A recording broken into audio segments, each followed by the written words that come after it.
When I was planning to make this video, I knew exactly what I wanted to say. What I wanted to say about CrossFit, what I wanted to say about the Syndicate Crown, what I wanted to say about the PFAA. And then I spoke to Brent Fikowski, and things changed a little bit. Welcome back to the channel. Thank you so much for everyone that watched and shared the last video. A lot more people saw that than I was expecting, which is wonderful news. The channel is definitely growing. That's really important because, well, I'll mention in a minute why that's really important. So once again, I ask, please like the video, subscribe to the channel if you can, share it around.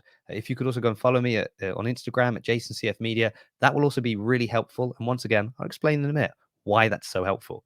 So I am returning again to talk about Scott Panchiks' injury at the Syndicate Crown, especially as now we've heard from both the Syndicate Crown and CrossFit HQ. And when I say we've heard from them, I mean the Morning Chalk Up has heard from them. I've not heard anything. I reached out to both and I have had radio silence. And that is why I say it's so important. If the channel can grow, if my Instagram can grow, if when I send them a message, they see that maybe there's a few people that actually care about an answer, who knows, maybe I won't have to go through the Morning Chalk Up every time I want to know what's going on at CrossFit. And if you're wondering, well, why not? Why do you need to know yourself? I'll show you when we go through the Morning Chalk Up article why I have questions that I would have asked if I'd had the opportunity to speak directly to the people that were putting out these statements. And then I managed to get in contact with Brent to talk about the PFAA, which was an interesting challenge in the first place, and then was interesting his responses to the current situation, to semifinals, what's going on, because it seems to be that the question a lot of people are asking is, where is the PFAA? And it's understandable because I think when it was first announced, this is exactly the kind of thing we thought they would be involved in. So why aren't they? Well, we'll see what Brent had to say about the whole situation towards the end of the video. So thank you again if you did watch the last one. If you're not sure what happened to Scott at Syndicate Crown, just go back and watch it. It's quite short, and that will just bring you up to speed. And then we'll see what developments have come from CrossFit and Syndicate Crown. So as I said, Morning Chalk Up have spoken with both organizations, and we're just going to go and have a look at their article because, well, that's all we can do because they didn't want to speak to me. So this was the first article that the Morning Chalk Up put out about CrossFit responding to Scott Panchiks' injury that he said was caused by a rope at the Syndicate Crown. It just explains again what happened. Well, I already mentioned that in my last video, but the main point is this. So Wilson Pack, who is the event director for Syndicate Crown, he issued a written statement to the Morning Chalk Up concerning the situation. Not to me. He says, ensuring athlete safety is of utmost priority and is devastating to see any athlete injured in a competition. Let's stop here a second. Is of utmost priority. Is it though? Because an athlete pointed out the danger. He clearly pointed out the danger and shared examples as to why this is dangerous. And nothing happened. So maybe it's a priority, or maybe it's quite important, but is it of utmost priority? Actions speak louder than words. In the months leading up to Syndicate Crown, I worked closely with CrossFit to ensure that the standardized workout and accompanying equipment were safe for the event. So this is where I would ask some additional questions. So what did those conversations look like? Did you ask specifically, we have the rope, it's this long, it's going to be on the floor. Maybe you would even propose why. It's going to be on the floor so it doesn't whip up and hit a judge. And maybe they say, well, is there another way you can secure it? Maybe with another type of band or something, because what we've seen in the past is excess rope can lead to athletes rolling an ankle or, in Scott's case, damaging their knee. I would have questions as to what exactly that conversation looked like, which is again why, if I could speak to these people directly, that would be really helpful. It says, going forward, we have cut the ropes for the Mid-Atlantic CrossFit Challenge to a specific length approved by CrossFit to ensure that this incident will not happen to another athlete. Well, I mean, too little too late for Scott, but on the one hand, that's great because ultimately we want the athletes to be safe and we don't want a repeat of this in the coming weeks. On the other hand, being able to rectify the situation so quickly sort of demonstrates that potentially you could have done that before the event. Clearly, it wasn't that big a deal. Or maybe there were some elements that I haven't thought about that Brent may have brought to my attention. We'll see a little bit later. But ultimately, my takeaway from this is Wilson Pack saying, "Hey, we sorted it out with CrossFit before. They said we were good to go. It's not our fault. We really care about the athletes." So what did CrossFit have to say? So this was their press release. It says, "Scott is a remarkable athlete, person, and ambassador for the sport. We are deeply saddened about his injury. As soon as we were notified, our team reached out to Scott and the event director to determine what happened. Unfortunately, Scott's concerns about the rope climb did not reach CrossFit HQ prior to the event, ensuring a real-time channel of dialogue and escalation for athletes during events was the reason we created the new competition liaison position this season." We'll stop here for a second. So my very first video, I talked about competition liaisons. What was this role? Why had they done it? And it seemed to be something that was in place from the very beginning of the season. So events should have known about this. They would have known that they had this person on site with plenty of time to think about how they would best use this person if needed.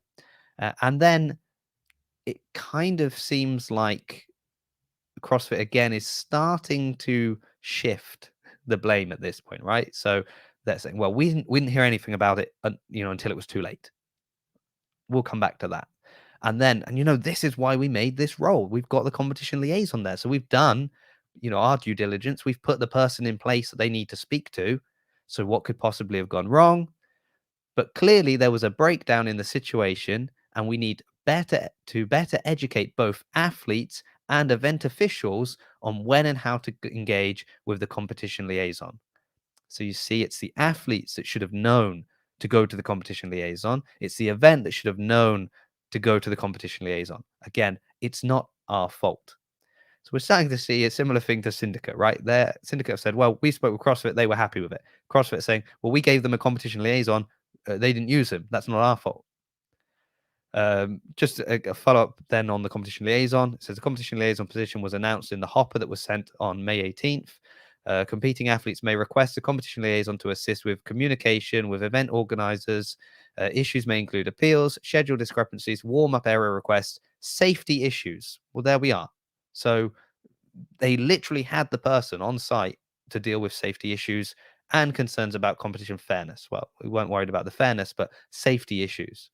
It says, going forward, we've relayed the issue around rope length to upcoming event organizers and instructed them to shorten the ropes if needed for safety. What wasn't needed for touring, wasn't needed for lowlands. Who knows which other events have now had to make adjustments? Maybe none. Maybe they were all prepared.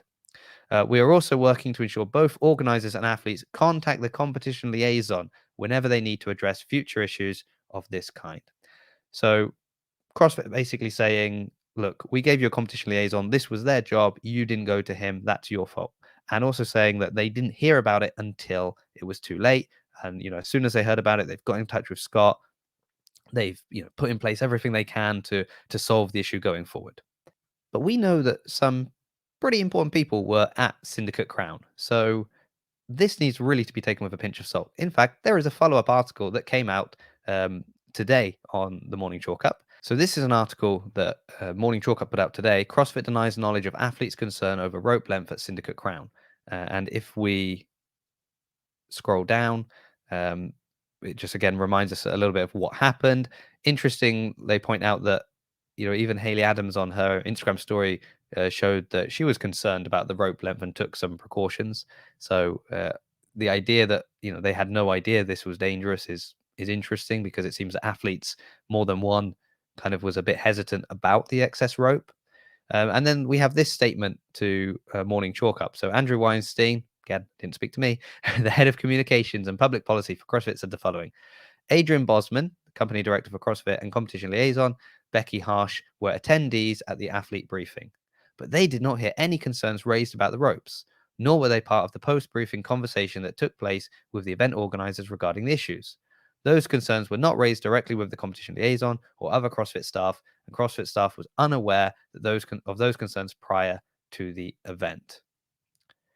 Now, that's interesting, right? They were at the briefing, but we're told that, well, it was at the briefing that Scott raised the issue. So I don't know what was happening at this briefing, but it seems weird that Scott would be able to not just kind of mention it, but he talks of citing examples, really kind of pleading his case. And you've got not just the competition liaison there, Becky Harsh, but also Bosman himself, the director of the CrossFit Games now, he's there, and yet CrossFit saying, well, we didn't hear about this. Maybe you could excuse that from Lowlands or Torian, where there's also the time difference to take into account. But you had Bosman there. You can't imagine it could have been too hard for the Syndicate Crown just to grab him and say, hey, this is the issue we're dealing with. What do we do?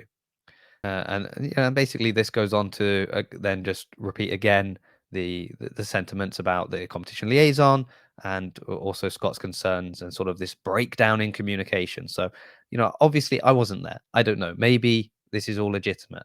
I once again would have more questions. Unfortunately, nobody answers my questions at the moment, but we're working on that. We're trying to get more access. And in fact, as I've said at the start of the video, Brent has spoken to me. And that's really important because if you scroll down to the bottom of the article, first comment here, where's the PFA in all of this? And if you've listened to any podcasts talking about what happened, this is something we keep hearing. Well, where's the PFAA? Aren't they set up to deal with this? And you know me, I like to ask questions. So if someone says, where are the PFA? My question is, you know what? Where are the PFAA? Let's go find out. So I went to their website. There's not much on their website. I was just trying to get a, contact us or an email address or something like that where I could ask a question. There is like nothing here. It just sort of talks about their goals, what they want to do.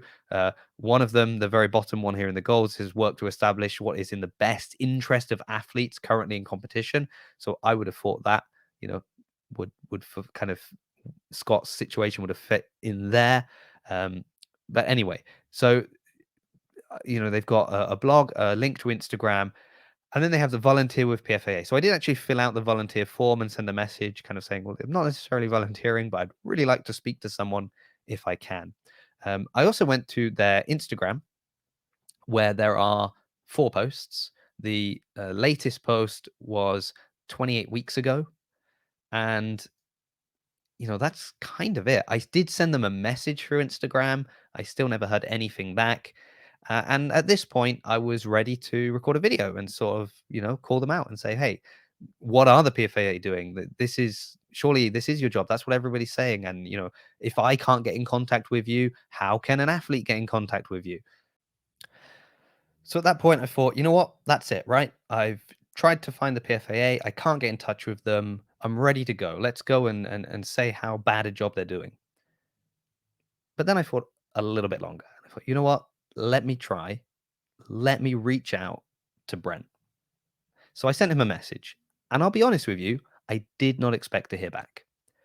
Not that I thought he would deliberately ignore the message, but probably he wouldn't even see it. Again, who am I?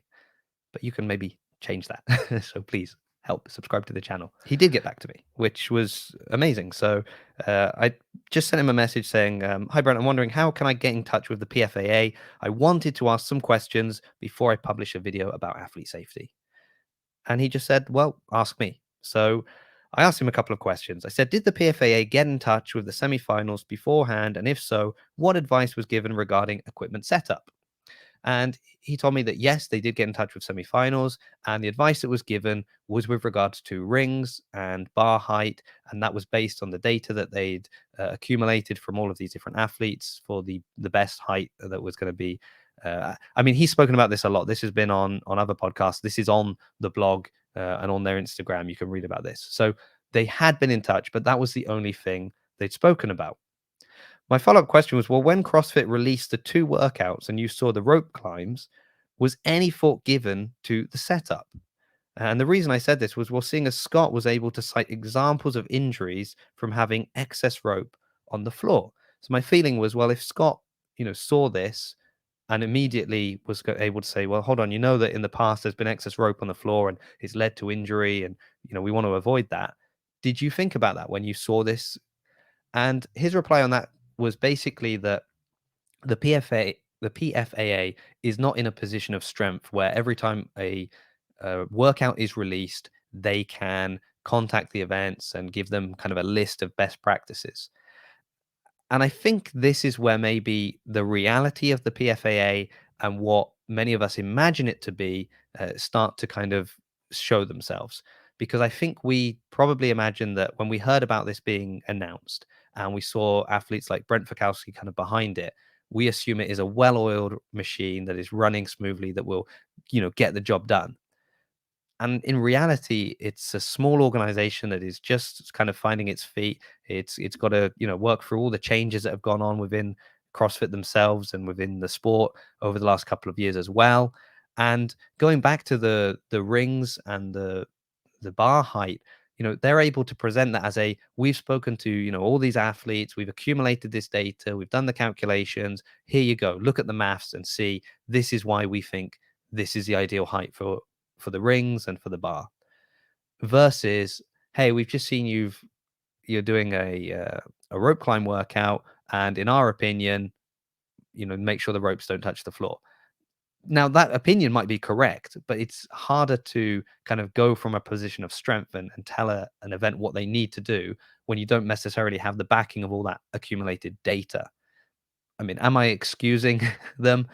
Not really. I'm just pointing out the fact that maybe the PFAA in reality is not perhaps what it is in our minds. So he finished up by just saying an interesting thing to me about all the potential dangers that you could have. So he actually mentioned the like 1 rep max lifts and the platform and the setup and its how close it is to free weights, how close it is to the rig, whether or not it's level. Like there's a number of dangers, and really competitions maybe should have a list of best practices, but the PFA doesn't have one to give them yet. So maybe that's something. Maybe that's now the next thing, right? And perhaps if people are free to volunteer to help, go to the website, fill out that volunteer form. Maybe we can help them to, put the data together. So in the future, these kind of things won't happen. But he did just finish with a really interesting statement that then triggered a final question for me. And that was that he said, I think as athletes, we hope and expect that competitions have our safety in mind when planning events. And I'm sure they do. Um, or I would, echo Brent's sentiments. I'm sure we hope they do. But when I heard that, I just had to ask a final question. And I said, well, when you say athletes expect competitions to have your safety in mind, what is the feelings regarding Syndicate not doing anything when someone like Scott Panchik with years of experience points out a potential danger? And this is where my perspective on the whole situation changed ever so slightly. And again, why I really wish I'd had the opportunity to speak to someone from Syndicate, because Brent raises some points I had not thought about, I'll be honest. But they are questions that I could ask and I could potentially get answers for that would give a lot more clarity, a lot more context to the situation. He said it was unfortunate. It's obviously unfortunate that an athlete points out a danger and then injures himself on that particular thing. But we don't know all of the facts. And he raised kind of 2 points. He talked about like the insurance. So we don't know what the insurance agreement was like at that event, whether or not, they were allowed to make adjustments to equipment last minute, or whether that would maybe void the insurance arrangement that they had. And he also talks about equipment hire and rental. So what was the rental agreement? Were they allowed to modify the equipment? Would they have got in trouble for cutting the ropes? It's very easy maybe for a box owner to say, well, we've got ropes at the gym and I can cut them immediately, but they're your ropes. You own those ropes. But who knows what the nuance of the rental agreement was. And now they've been able to cut the ropes, but maybe they've had time to speak, to explain what happened and the need to cut the ropes, and they've been given the okay. The point is, we don't know. I haven't been able to ask anyone. I'd love to ask those questions. So if you know someone that I can ask that maybe can answer those questions, that would be great. I think it makes it a lot harder to just assign blame to somebody else when you get some, quite direct yes or no questions about, were you allowed to cut the rope, or was it part of your rental agreement that you couldn't? Oh no, we could have. Okay, so why didn't you? Do you see what I mean? So kind of wrapping it all up, I suppose, it was great that Brent got back to me. I think it helped me to see that maybe the PFAA isn't what I imagined it to be, and maybe it could be in the future. And perhaps, things like what happened to Scott will be the catalyst to make bigger changes. Maybe they just need more help. Maybe they need people that are not so involved in competing and, everything that goes into that, but people that are more behind the scenes or have more time and energy to expend on these things, or maybe just more experience on the organization side and less on the competitive side? I don't know. I don't know what's going on behind the scenes there. I'm already, thankful that Brent got back to me. So, in conclusion, it just seems that everybody is blaming somebody else. And will we ever get an answer? I don't know. But I thought it was interesting just to see the statements that both have put out. I'm obviously disappointed that still I didn't hear from any of them, but I was really happy to be able to hear something from Brent. So, thank you so much for watching. Once again, like, share, subscribe. Follow me on Instagram if you can. If you've seen any interesting stories that you'd like me to try and chase people down on, let me know in the comments or send me a message, and I'll see you all in the next video.